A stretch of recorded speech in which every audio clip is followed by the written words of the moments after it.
The most highly anticipated sequel of the year and a road trip comedy are available for viewing this weekend. Here to review Indiana Jones and the Dial of Destiny and Joyride is film critic Chuck Koplinski. All right, which one do you want to start with? Let's start with the big one. Okay. Start with the big one. So Joyride.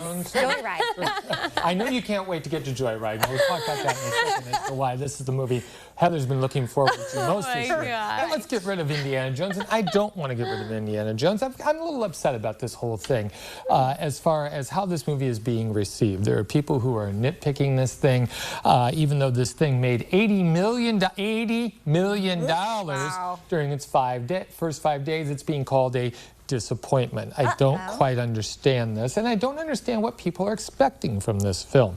It's fun. The adventure is ridiculous, but it's a good time. Harrison Ford is as Indiana Jones. I don't understand why you have a problem with that.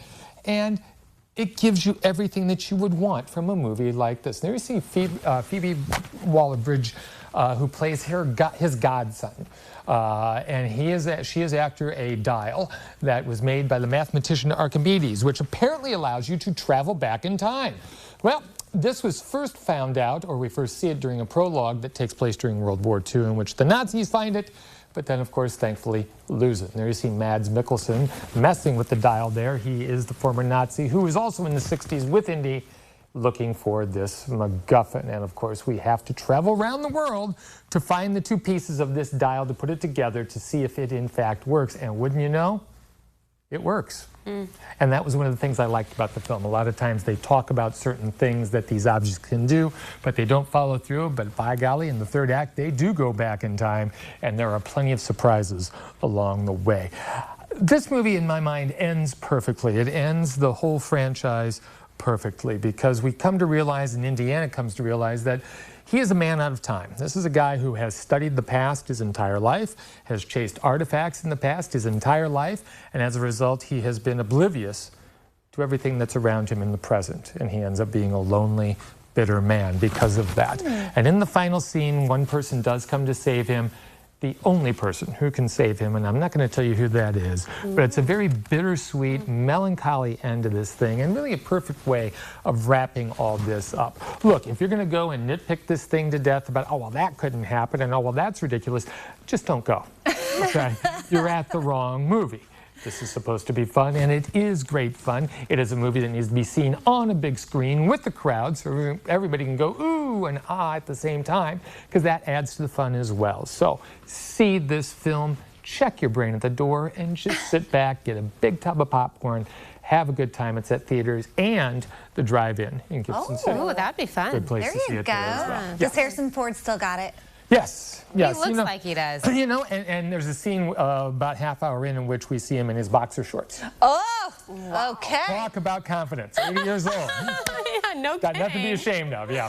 Okay, well, let's talk Joyride. What do you know about this film, Heather? The only thing I know about it is I recognize the character from Emily in Paris, and that's all I know about Joyride. I had no idea who that actress was. She's fantastic I in love Emily in her. Paris. She's the best part of this movie.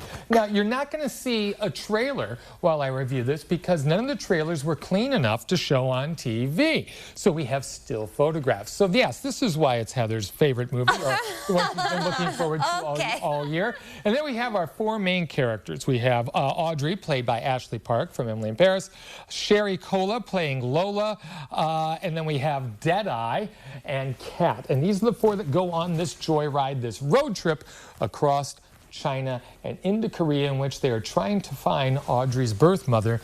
And a lot of hijinks occur along the way. They have to pretend to be a K-pop band. They all do some unspeakable things to a basketball team that's traveling along with them. There are body part, how do I even say this in a clean way? There's a lot of jokes about your body. Let's just say that. Jokes about your body that you wouldn't talk about with Grandma at Thanksgiving. Let's just say that. It's a raunchy film. There's no question about it. But you liked it? it does have heart. It does have heart. By the end, it's like, okay, see where we're all headed now. Just got to clear that stuff away, and you get to the heart of the thing. It's actually a lot of fun. Huh. Well, seemingly tomorrow you're going to be talking about a film that's like the opposite. Yes, the opposite. Insidious, The Red Door. I'll review that tomorrow on the morning show, the final film in that franchise. Okay. Oh, I didn't know it was a franchise. Heather, It's a franchise I don't want to be part of. Okay.